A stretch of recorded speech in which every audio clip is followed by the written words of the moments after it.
Item 2, public hearing and public comment. We will now move on to item 3. Public comment. Citizens who desire to address the board with regard to matters on the agenda must complete a request to speak form and give it to the city secretary or designee prior to the beginning of the meeting. Each speaker is limited to 3 minutes. Speakers requiring a translator will have 6 minutes, regardless of the number of agenda items to be addressed. Comments or discussion by the board will only be made at the time the subject is scheduled for consideration. Do we have any? We have no one signed. Okay, thank you. We'll move on to approval of the minutes from the February 18th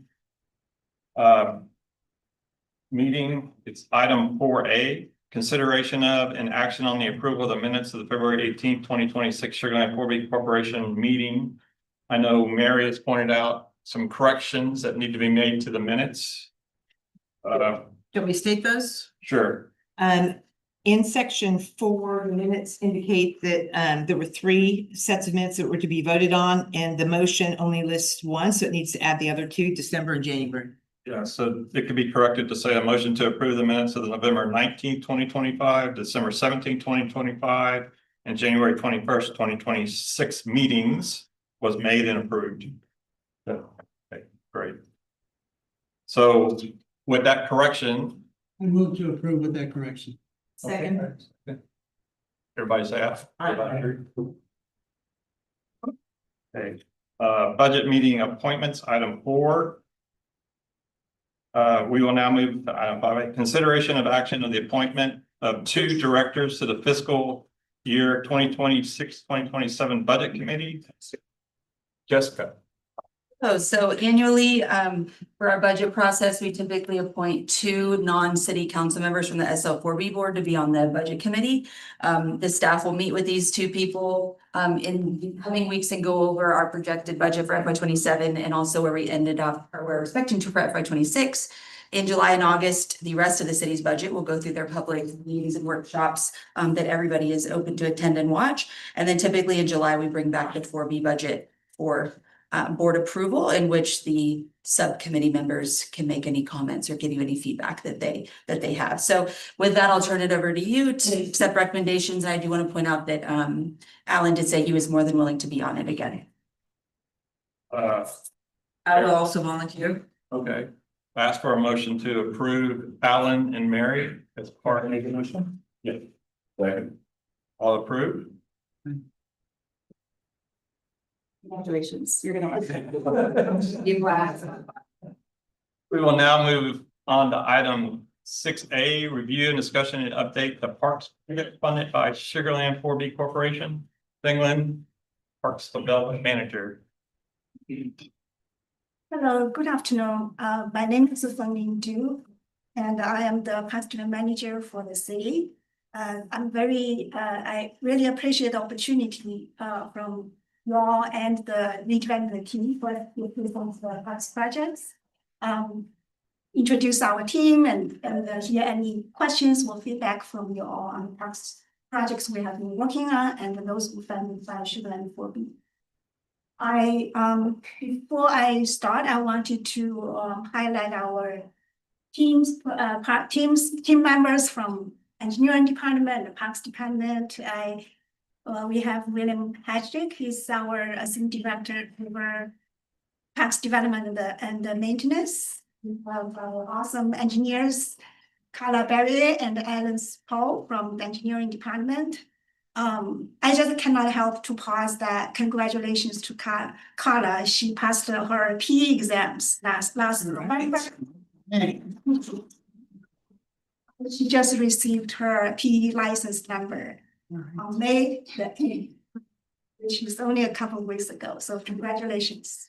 We are very, very honored and very pleased to work with a range of professionals on our team, ranging from engineering, landscape architecture, arborist, and recreation, and from all aspects, and also construction. So to make sure we deliver the highest quality for the parks projects. So we also have blue hat, Heather Blue Jacket, our recreation manager and Kaylin Bunch, our Parks Development Coordinator. This is our team, and we also have our ACM, Mr. Brian Butcher, with us today, giving our support and the guidance. Moving on, I just want for the agenda today, we want to kind of review some of the projects that we've already finished for about a year, and then share some of the performance of those investments with you. And also, we're going to update you the 5 projects that we have been working on that are funded by SL4B, and then discuss any questions we have and share what the next steps are. This is a picture from last May. Some of you remember we had a red ribbon cutting at the Brazil Park playground. We using the $205,000 from SL4B. We were able to deliver a customized shade structure for this playground. Park, and Alice is the manager. We were able to make sure the families and the kids can enjoy the playground longer, even during the hot sun and the light rain. This project also become this customized shade structure also is become an iconic image for this area in Sugar Land. And which our Parks Director just walked in, Kimberly Terrell, and so we have a really large team to deliver these projects for the community. We actually looked at the Placer.ai after the Brazil Park the visits actually increased by about 17.9% over the last 12 years compared with the year before. And then we hear a lot of great comments from the community about this playground. And then it also gets the media attention. The mommypoppins.com, which is a family friendly website that normally recommends the great kids friendly destination. They named this playground as one of the 11 best playgrounds in Houston. Among the list, you will see the Herman Park Playground, Levy Park, and Discovery Green, and the Kingdom Park, to name a few. So we are very fortunate to be able to put this shade structure over this awesome playground and make the community enjoy and feel very proud. Moving on, we also complete the Butterfly Garden Pavilion project last May. The funding was $55,000. It's a very small project. However, we were able to complete it, majority of the design in-house. Alice is also the project manager. He helped with the permitting, and then we designed the site plan in-house. Some of the construction were done in-house. We're really trying to stretch the dollars. In addition, we were able to collaborate with the Department of Utilities, in order to use their water conservation funding to fund the 300-gallon rain barrel, and also educational signage here to talk about rainwater harvesting. We were also able to get additional support from the civic art program, so that they were able to hire a local artist to wrap the pollinator-themed, nature-themed art around the rain barrel. So this project also won the HGAC Parks and Natural Area Award earlier this year, at the category of projects under $500,000. So you can imagine we were with $55,000. We were competing with a lot of projects with much higher budget than us. Moving on, we also complete the Imperial Park shade structure last May as well. Some of you actually attended the ribbon cutting with us, and hopefully you joined the popsicles. This shade structure is located as a very popular sort of hub area in the Imperial Park.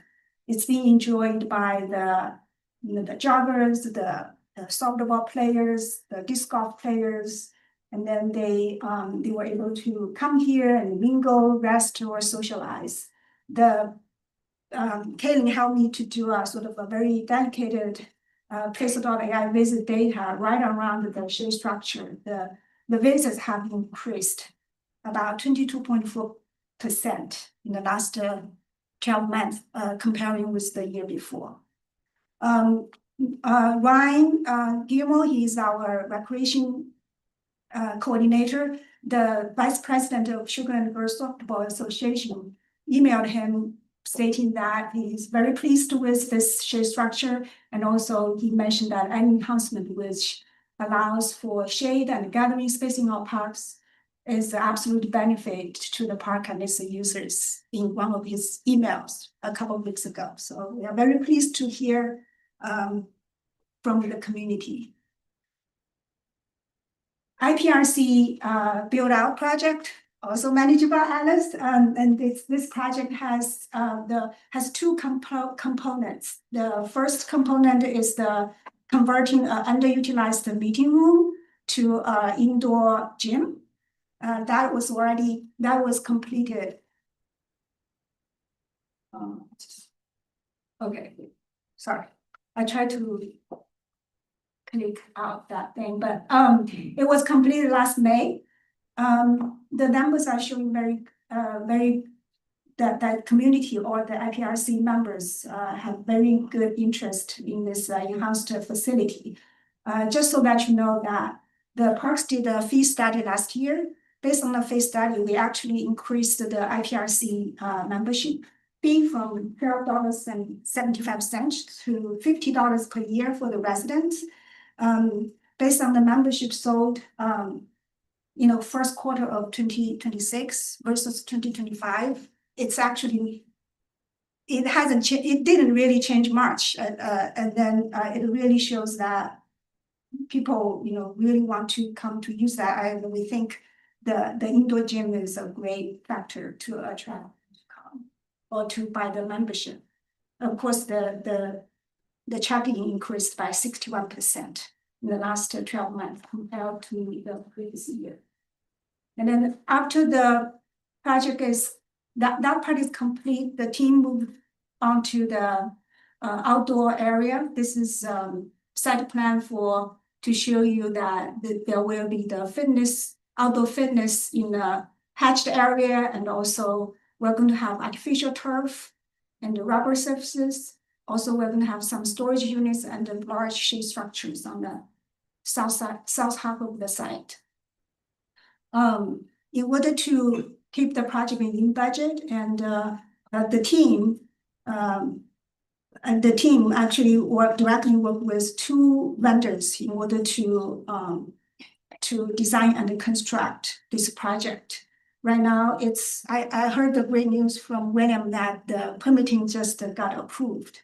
And then the shade structure should be ordered very soon.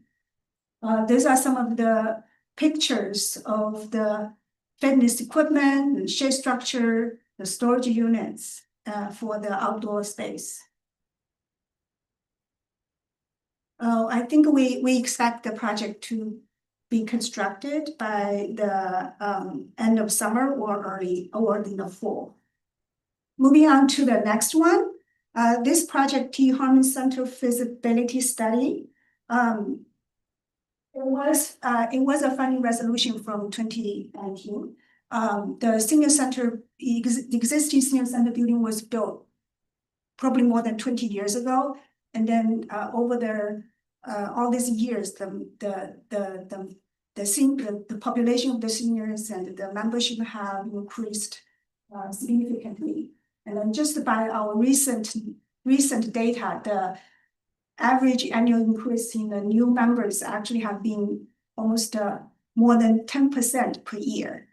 And then we also increased the fees for the senior center, and then the member check-in also surged to 15% from the first quarter of 2026 compared with the first quarter of 2025. So I want to mention that this project, we were funded by $100,000 to do the feasibility study. And then with the expectation that the staff would do some of the initial research and staff engagement, right after to save the cost. Right after we started the project, the pandemic happened, so it actually affected a lot of seniors in the community. So we had to kind of pause the public engagement, and then until a couple of years later, we started the open house. We talked to different focus groups, and we had a resident survey looking about I would say 570 responses from the community. So overall, I just want to highlight that the project we have done 3 open houses over the course, and then after the first open house, we hired a BLW architect to do the site analysis, programming, design concept studies, and also the final report.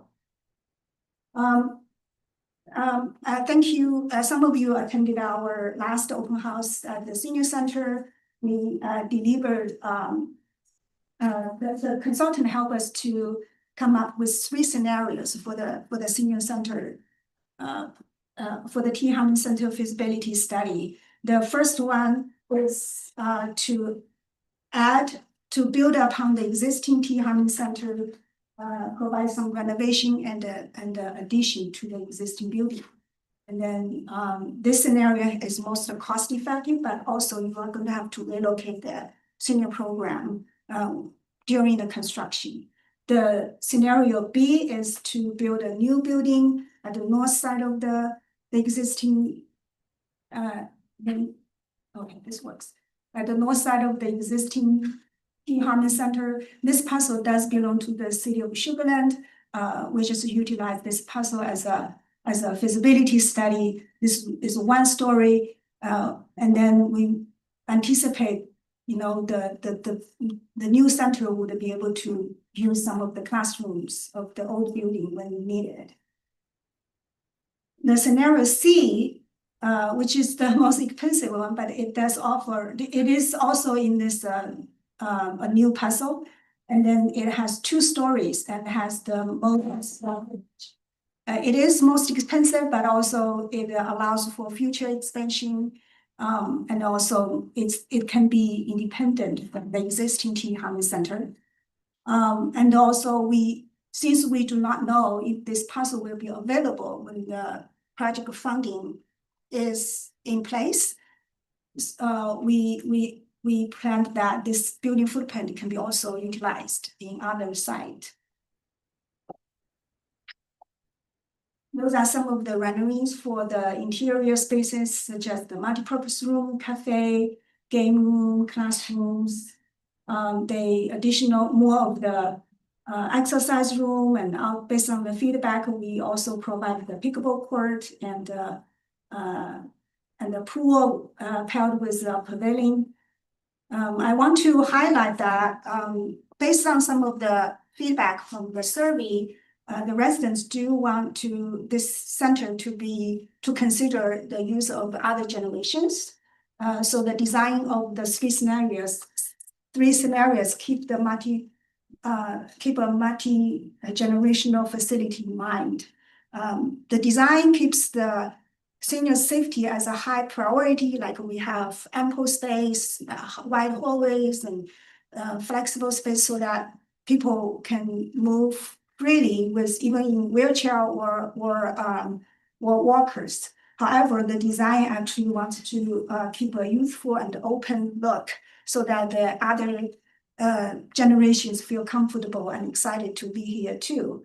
The design also allows the staff to stagger programs and then rent it out during the off-peak time so that they can host birthday parties, graduation parties, or banquet. So the design really is very thoughtful in order to make it more of a multi-generational facility. And then the consultant complete the final report in March. And then we have been keeping the Parks Board posted at each stage of the project. In April, a month ago, William and the consultant presented the final report and the project to Parks Board, and it was very well received. We plan to put this Town Center feasibility study on the agenda for the June City Council workshop. Moving on to the Sugarland Memorial Park splash pad project, and last May we actually came to present the design to you. Last June we got the design funding resolution of $85,000 in May 2024, and then the construction funding resolution of $892,824 in June last year. Carla is the project manager for this project, and we finished the design last August. The project will be in September, and then notice to proceed in February 2026. For this project, we started with a sort of by-board approach when the design was complete, and then later on we ended up with a bidding process. It took longer than what we expected, but actually the price was really good, and it was well below our budget. Since we didn't work with this general contract before, we actually did a lot of homework and research and visited some of the latest splash pads they did in Houston area, Spring, Texas, and then we all kind of felt that they could deliver high quality work for this splash pad. And then with the recommendation from the consultant, we were able to issue the notice to proceed in February, and then the project construction is in progress. This rendering is what we showed last summer. And then from the rendering to technical drawings, it really takes a lot of effort from everybody, including the staff and also the consultant. Even during the construction stage, you still have to constantly make the best decisions when, change order needs to happen, and things are a little bit different on site than the drawings. I just want to use this example that recently we just approved a change order for the additional grading because of the cut and balance, field balance that's required for the floodway. With that, we actually worked with the consultant to cut the area that actually help us to shape the here on the north side better, so that it provides better view and outdoor experience. And also Carla had to work diligently to double check on the benchmarks of the elevations and meeting all the hydrology requirements for drainage. It's every little decision needs a lot of eyes and study and homework to make sure it happens to the best outcome for the community. So I mentioned that we were able to get a high quality contract that actually has we were below the budget. So because of that, we are able to upgrade some of the play spray features to have more wow factors. I want to shout out to William Hatchdick. He's our assistant director, but he's also a parent with 3 kids at different ages. So whenever he goes in the weekend to different parks and playgrounds or splash pads, he asks his kids to for the feedback of what's the most fun thing for the kids. And also in this splash pad, he recommended some of the upgrades of the features. For example, the large epic dumping bucket. We originally had a smaller one with several small buckets.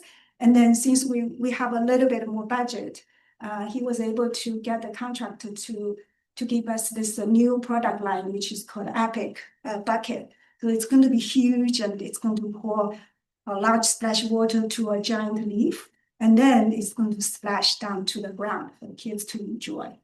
I probably have more rendering to show the equipment, but I also want to mention that working with the redevelopment team and hearing, what the community really wants. They want shade. We were able to fund a large shade structure. That picture, the shade structure is probably not that accurate, but we have a large shade structure to cast the to block the sun from the west side, and also we preserve the majority of the trees on site. This in order to provide comfort and shade for the majority of the splash pad. So the shade structure is going to be here. I took this picture last month, probably at the late afternoon, so you can see. And then on this side will be more open corner, but we in the plan, our consultant designed to plant trees and buffering shrubs on the side of this University Boulevard to provide better view and also shade. So we talk about this is a more of a close-inch view of the public bucket, and also this is a dragonfly spray feature that fits the concept of the lily pad in the paving. There's another view from a different angle, and also we mentioned last year, this splash pad is also all inclusive. We, especially I want to highlight this water table. It's perfect for a kid with wheelchair to roll in and play with other kids and interact with them. This feature also helps the kids to learn about cause and effect when they move different parts to understand the water flow. With that, the construction is moving along. These are some of the pictures showing the trenching and the water lines. And then since this splash pad is in one of the most popular parks in Sugar Land, we made the public safety as one of the highest priority. And also we want to minimize the disruption to the public use. This drainage and the covered that's at the DG trail, the loop DG trail, 200 visits every day on average. So the contract finished this very fast, and then the trail is always open to the public, and certainly it's surrounded by the construction fence. And then so yeah, the contractor is working on we just approved the change order of grading, so they are working on the grading right now, and also they are preparing the concrete paving mock-ups for us. Moving on to the LG parking improvements.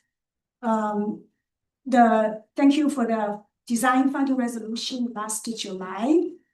We were able to have a extensive selection process, and Carla is also the project manager.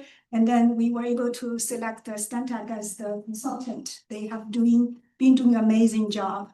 Carla also helped this project to move along at a steady pace. I'm not going to read out, but right now we are at the 90% design.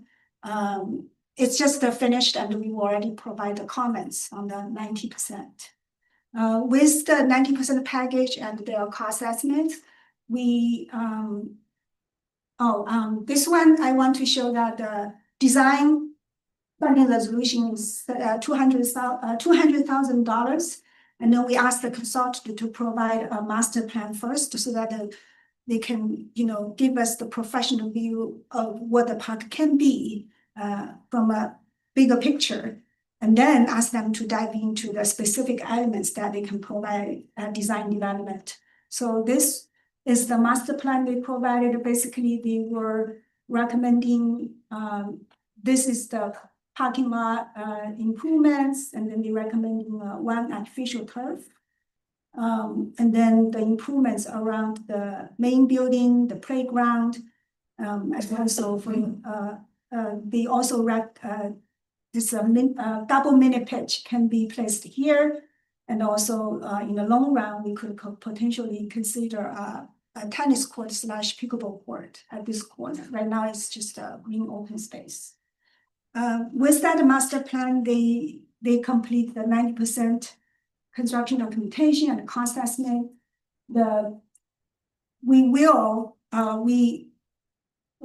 As they are working to complete the 100% package, we need to give them instructions. Well, the team needs to make a decision about what elements are in the base bid and what elements are in the add ordinance and what's the sequence. So also, I just want to let you know that we worked with the budget office or the budget process to have $1.8 million in a CIP book for the Eldridge Park construction. However, we still need to come back to you to finalize the budget and also for the funding resolution. So along those lines, the team is going to come back, is planning to come back to you all next month to discuss this project more in details and to discuss the base bid, add ordinance, the priorities and the funding resolution. The next project, which is the last project, is the Imperial Park, Old Imperial Farm Cemetery. This project was a funding resolution from 2021. It was a project under the Assistant City Manager's office, and it was later transferred to the Parks Department. In 2022, we were able to complete conceptual design in-house and also work with the engineering department to decide on pricing and cost estimate for each phase.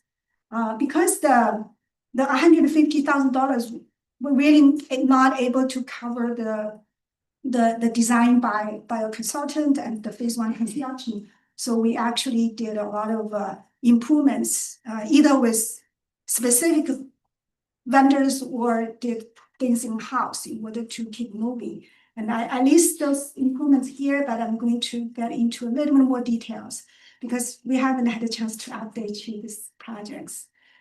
We were able to hire a local, when I say local, it's Texas, specialized gravestone repair specialist. And then they helped us to repair all the deteriorating gravestones and also add the pillow markers for each burial. This is the before and the after pictures of that restoration work. This work was done in 2022 and 2023. And then also we do have we do have chain link fence around the cemetery, but the actual fence for the cemetery has been deteriorating. We were able to hire a fencing company to replace some of the fallen posts and then straighten the barbed wells. We were also able to study some product in-house and order the fence post product to see at the bottom so that the mower don't have them and then our maintenance team install them in-house. Another thing I want to mention is if you look at the photo on the left, this cemetery actually used to have a gate that has 3 wagon wheels, and then you can open in the middle and then walk in. If you look at the photo in 2025, the gate is almost gone, and then the only thing left was sort of the broken one wheel, and it's hugely rusted. So Kaylin actually helped me to design a pedestrian gate in order to restore the look.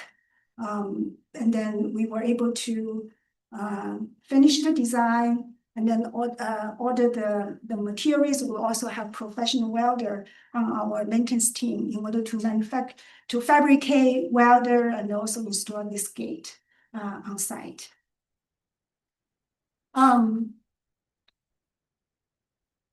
We know that this is a cemetery, but a lot of people from the public actually don't know who were buried here. What's the story behind them? How they died and how old were they? It's just a lot of mystery among those and for the cemetery. And then the team actually did a lot of research on each individual. I really like to shout out to Kimberly Terrell. She's not only our parks director, but I think she's also a historian. She was able to dig through a lot of archives in order to find out the information about each individual and also verify the story. So we were able to gather all the information together and then establish an online cemetery for the Old Imperial Farm Cemetery. So if you go to the project webpage, which is on City of Sugar Land website, you will be able to find the list of the people who were buried here. And then if you click their name, it's going to show when they were born, why they were convicted and how they died, and then the pictures of their gravestones. In addition to that, we also have been working with the communication department to design interpretive signage to talk about the history of the cemetery and also list the individuals' names on the signage. We plan to go, the design is almost finished. As soon as it's finalized, we're going to manufacture that with Amazon, which is a high quality signage company. And then we're going to install that near the sidewalk at East Avenue near the cemetery so that the people, when they walk by, they're able to read about it and learn about it. So that the city can help educate the important piece of the history of the city. With that, I really just wanted to use this opportunity to provide you the update on the projects. And then for the next step, as I mentioned earlier, we plan to come back in June to workshop the Eldridge parking improvements. And we will take the T. Harmon Center study final report to City Council next month. And we are working diligently to finish the construction of the splash pad and the recreation of your fitness. We are hoping the ribbon cutting late summer or early fall. And that is the last page of my slide. And I want to thank you all again for funding the parks project so we can provide all these amenities for our community, provide them the high quality of life that they can imagine. And we are very honored and we are committed to manage the funding and then make sure they are used efficiently and effectively as a team. So with that, if you have any questions, comments, our team is ready to answer. Thank you. I have a question about T. Harmon Center. What is the funding plan for the center? Is it a bond or would it be some CIP already existing? Right. For the T. Harmon Center, I would say for all the scenarios, the cost would be today's cost. I'm not even talking about inflation. Today's cost is going to be ranging about $19 million to $27 million. So it's well. Yes. We don't have. There's no funding plan yet. Funding for this is just a master plan and to figure out what we need there long term. The funding will come in the future. Okay. So I think at some stage, if the funding is 3-4 years away, possibly the cost another would also increase by that time. Yeah, well, and we do these plans at the time, but when we go to, let's say we go to the voters or whatever, for that, we would update all those costs before we take them. So one related question on the same I had was, what is the current membership? You had one place 1,500, but 3,000 in another place. So just to get an idea of if you go back, yeah.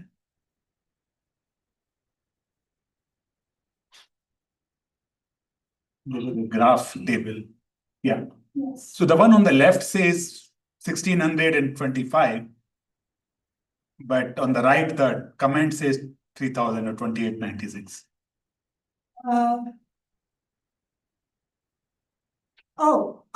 Wait, so 3,180, what is the other number you saying? So on the graph, if you look at the graph, in 25, you have Oh, 1,600. Is it growth or total number? So growth could be not 1,600. Also, or is it the total? Does growth I Brennan, think- which is like. But those number, the line plotted seems to be the membership count. Yeah. Total members on the left-hand axis. So there it's 1,600. So okay, I actually did this probably 5 months ago, so I will have to double check.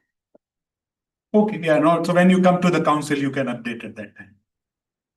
Right, yes, absolutely.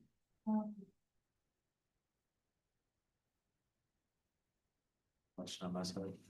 To follow up to that point, does the report cover projections into the future of, let's say, the next 10 years? For expected usage if we were going to expand the facility? The report does not specifically talk about the future expansion, just because there's a lot of moving parts, and then the senior population is increasing in a very, very high speed. And then there's a lot of unknown things. So what we did was the consultant that studied the other senior centers in Texas area and recommended the square footage for the new senior center. If we have to use the population projection data we have now, it's going to be enormous. It's going to be a square footage that we won't be able to. It's like right now we are talking about 20,000 square feet. If we are just looking at the population down the road, it probably need like 60,000 square feet. It's just not something that we are able to. We didn't feel very feasible to do that level of building at that point, and then the consultant felt the same way. So. Just to follow up, just be confident in the numbers of what the total population would be at that point, what the age groups are and everything, just to support whatever your recommendations are. That's just the. Right, yeah, we do have a lot of Yes. data in the final report, and we'll make sure the information is reflected when we come back to the city council workshop. Any other questions? Sure, one more question on the Eldridge Park. I think that's the one that we had asked parks to consider. That's the one we were doing a turf field, if I'm not mistaken. I think we had asked them to consider enlarging the scope to a second turf field if the cost difference was negligible, right? Was there ever any follow-up on that? On if it was feasible or not? We did study extensively, and then we will discuss that next month in more details. There's a lot of information in that, and then we will discuss solely focus on Eldridge Park improvements. And I don't know, William, do you want to have anything to add? Yeah, we did look at that. The cost on artificial turfing one field was actually higher than we originally thought. There was some discussion possibly with the league of maybe funding another field. That league really hasn't responded much to those inquiries, although we're going to follow up with them. So, but that is a large soccer field. It will have multi-direction on it, meaning multi-striping on it to play both lateral and diagonal. And just that cost alone on one field because of the stormwater retention requirements actually was a little bit higher than we were thinking. So we really didn't move forward with the second option because we need other things at this park. The mini pitches are like mini soccer fields, and they are on concrete with a synthetic a surface, almost like you're playing indoors, but outdoors. It's really cool, and that would actually probably take the place of some indoor non rain out soccer. in a smaller format. So we're super excited to share that next month. But then we needed to really look at improvements around the building because the age of the trees and the roots and then the parking lot, drainage, and then and so we really wanted to kind of spread out the love. The good news is we do have a cost estimate and the alternate for regrading the existing fields. And then, of course, the new irrigation system will help keep that grass alive much better than the existing sprinkler system that is way past its useful life. So we got a lot of good things out there to show y'all next month. It's gonna be. Yeah, if I can follow up, the soccer clubs, they're asking for this artificial field too. Is that? They are, and in fact, there's 2 clubs out there right now. One of the main club, and Heather can add into this as well, but the main club already plays on artificial turf fields and other complexes. Artificial field is you just drive by the high school right now, Kipner, and they've got Ellis out there putting up stormwater fencing around, and so you know it's coming. They're going to do their baseball field, right? And so this is the way of the future, just like LED lights. And so there's many of these clubs are already playing on artificial turf. Yes, sir. Yeah. Anybody else? Okay, thank you. Thank you.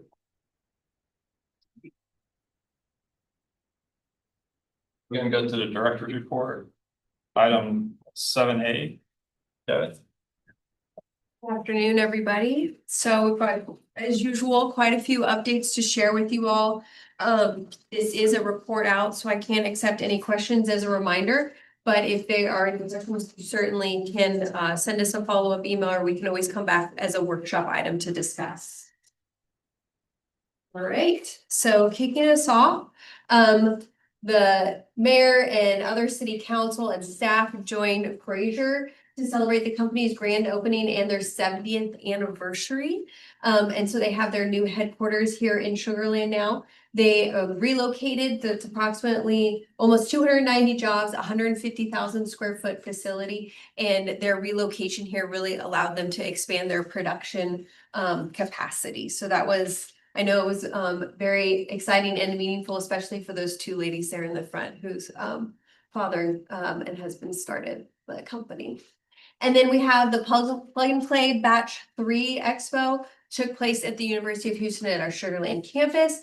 It had over 200 attendees, featured, the startup pitches as usual, FIFA panel, partner panels, and other networking opportunities. The program also included a forward-looking, specifically on the technology panel with representatives from Rice University, ExxonMobil, and Worley. And then in the Spring Texas Guide for Site Selection magazine, there was published a feature on Texas's growing life sciences and biotechnology sector, and it included a multi-page spotlight on Hope Biosciences and Sugar Land's expanding role in the industry. And so there was a lot of great highlights included in that. This is one of the major publications in the site selector world. All right, FIFA, it's coming. We were proud to join regional leaders at Houston's World Cup moment, preparing to welcome the world. And this was hosted by the Greater Houston Partnership. Elizabeth served on the panel and provided insight on how Sugar Land is focused on creating meaningful visitor experience through the hospitality, community activations, and the destination programming across the city this summer. And then marketing efforts have definitely started for the FIFA World Cup. You see that we've got some of the metrics here related to the Google display campaign. We also drove a lot of strong visibility for the World Cup related experiences in Sugar Land specifically. High audience interest. A lot of people are interested in, well as over 40,000 views on Visit Sugar Land's FIFA campaign page. So you can feel things are ramping up. And I think this is our last FIFA kind of update of the World Cup viewing party announcement. Had over 80,000 views, 2,400 shares, just a lot of high community interest in any World Cup related content that is coming up. All right, on to Imperial. We had our second Imperial volunteer event to move all of these bricks. So these bricks have accumulated over the years of certain buildings that were taken down. They were at one time stacked nicely, but they've been left out in the elements for a very long time. Our desire is that these bricks, which are from all different decades, would be able to be incorporated in any of the future development that takes place there. And so we've had 2 events. This last one was just on Monday. And so, but across these numbers here are across both of them, I think. Yes, 105 volunteers. So that was staff and community members that came out. Almost 300 volunteer hours. We stacked bricks on a total of 63 pallets, and then moved 24,000 bricks, 121,000 pounds, and a lot of our backs are still feeling it today on Wednesday. But yeah, you can see a great before and after there. The other thing is this has just allowed just the cleanliness of the site to improve tremendously. We're also going to be doing some infrastructure improvements and really needed those bricks to be moved in order for some of those improvements to have room to get through. And so we're really happy to finally have kind of accomplished this task and have everything stored and ready for future development. All right, so some other work in progress on Imperial. We received 8 responses to the RFQ, and so that procurement process is underway. Also, I mentioned some of that infrastructure work of the sewer line being integrated with our regular municipal system. We're also working on plans for a mural and seating area. This is an AI generated image, but I am kind of falling in love with it the more I look at it. But just to give you an idea of what we're working on, there is this blank wall here that we're looking to have the mural put on, as well as create some seating area here, not only for the overall area and allow people to be able to come and experience the place now, but as you'll recall, the Fort Bend Children's Discovery Center is also there and very active, and they have school groups and they have folks that are coming in over the summertime. And so we think that this area will be able to be utilized a lot by the people that already exist here coming to the site and really giving them a nice place to just interact with the site and sit and have their lunch. We also have the interim activation planning that is underway, and we are targeting September for the Char House groundbreaking on the preservation efforts for the Char House. So a lot of exciting stuff happening there, and we're really looking forward to all that's going to be achieved in 2026 as well. All right, Sugarland Town Square. So if you remember, the 4B board did approve a sponsorship agreement with Sugarland Town Square for events out here in the plaza. They have a tremendous impact, not just for our community's quality of life, but also a direct impact on the businesses that call Sugarland Town Square home. And so we wanted to give you just kind of this mid-year update, but we will obviously be coming back with more information and a full report at the conclusion of the sponsorship. But there has been 230,000 visitors. The average dwell time is over an hour. So people are coming, enjoying the event, as well as visiting other businesses in the area. There's been 38 plus events delivered across 6 months for the contract so far. Now, this money is in combination with other funds that they have that the tenants pay into as well. And so in the combination of those efforts, those are the events that have been delivered thus far, as long with people also rent the plaza for events. So being able to capitalize on all these different options. But there has been a 150% increase in the average daily visitors during those activation days. So on the days that we have events, we have a much higher visitation rate of people coming to Town Square, which was the whole purpose of being able to continue to drive this traffic. All right, and I have a video to play here while I talk. So Lake Point, we are you'll see in this video as I talk here that the demolition is pretty much complete. And so we kind of start as this goes along, that those buildings are no longer there. And so this summer, they'll be working on platting for their first phase as well as site work. And then looking to have a potential groundbreaking in the fall. So all of this in partnership with the Lovett Group to make this Lake Point Green project a reality. So you'll see there was a total of 4 buildings. There was a central building and then 3 larger towers that went around it. There you go. It's almost gone. We can share a smaller video too that makes it a little bit clearer.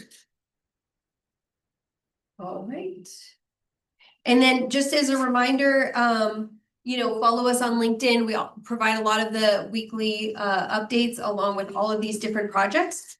Oh, actually, I had one more that we had updates when we had already finalized this presentation, also related to Town Square. So you'll remember last year, 4B and 4A also approved a performance agreement for Town Square repositioning strategy that involved some landscaping, street improvements, as well as amenities for the office buildings and incentives that went along with securing those office tenants. So they have been starting to provide us with monthly updates related to the project. And so a couple of highlights just for this month is that the landscaping remains on track for substantial completion in the first week of June.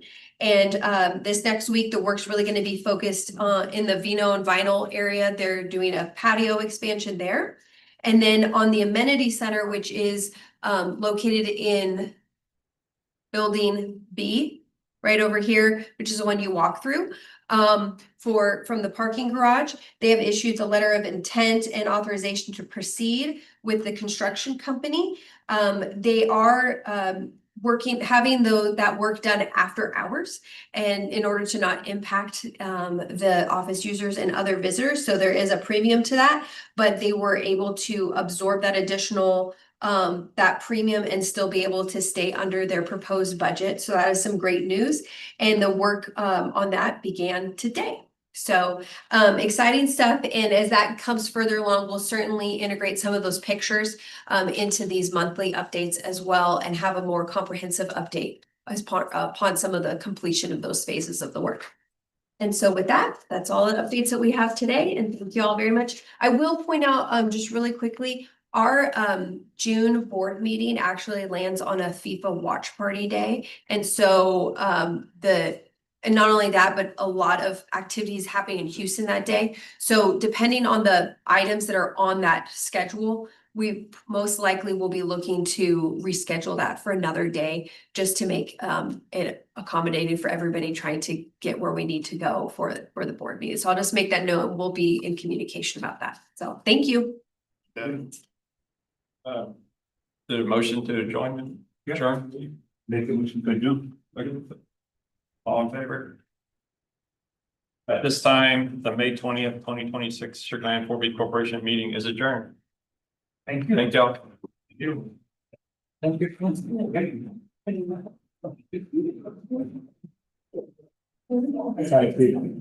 Okay, thanks.